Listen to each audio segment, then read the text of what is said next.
All right. All right. Thanks for having us here, man. It's awesome. Do you know you're a bit of a icon, right? Do you understand that? An icon? Yeah, like a pop culture icon. That's great. Yeah. Maybe like I could be it as like a Trivial Pursuit question. Are there still Trivial Pursuit around? Probably. Yeah. How'd you feel when you were asked to return to the world of Wreck-It Ralph? I was great. I was really hoping to be back in the world because I loved. That's where I started working with Disney, was with Wreck-It Ralph and doing King Candy, and so I was, because he died. He died dead, completely dead as a bug, and so in a Mentos volcano, Dr. Pepper, Diet Coke, something, and yeah, so it was great to come back. As somebody else knows more. Yeah. How'd you come out with? How would you come up with that personality and that voice? It's Rich started put me in the right neighborhood by saying, look at Truman Capote interviews.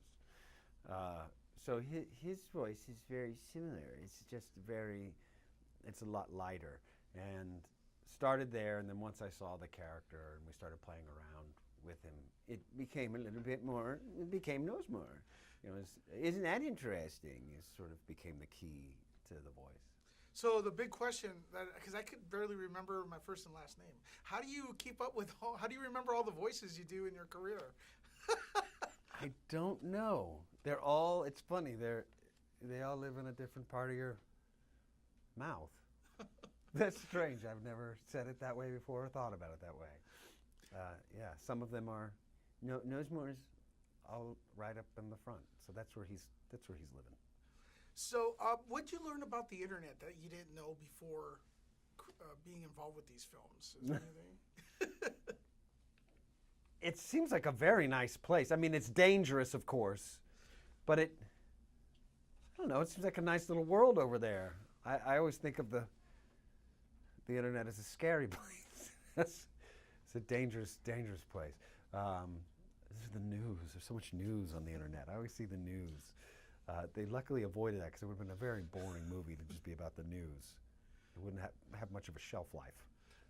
Were you interacting with the other actors as you were recording your voice, or how did that work? No, unfortunately. John was there, but it had already been recorded. He came right at the end. Sometimes you do, sometimes you don't. It depends on everybody's schedule. Like with this one, there's so many different people. When the first Wreck-It Ralph we did, in this one, just the timing didn't work out. How shocking is it to you to actually see the final product, because there's so much stuff going on screen? Yeah, I mean, with KnowsMore, who's just a smaller piece of this movie, there's whole sections I don't know anything about. So watching it I'm watching it a lot like other people watching. It's all a discovery to me, or mostly a discovery to me. So it's exciting. It's visually, this movie's incredible. So we're celebrating the home release, the home entertainment release of the film. I'm kind of a bit old school, I guess, right now, where I like the physical medium, and so I'm gonna get the 4K Blu-ray, right? Nice. Have you had a chance to check it out, or what kind of features are you excited to share with the world that you know of? Well, I haven't got it yet because it doesn't come out until February 12th.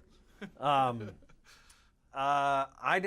looking. I comb through all of that stuff because there's so much to these movies. There's so many different people who are involved in the making of the movie, and then checking out. Am I in this?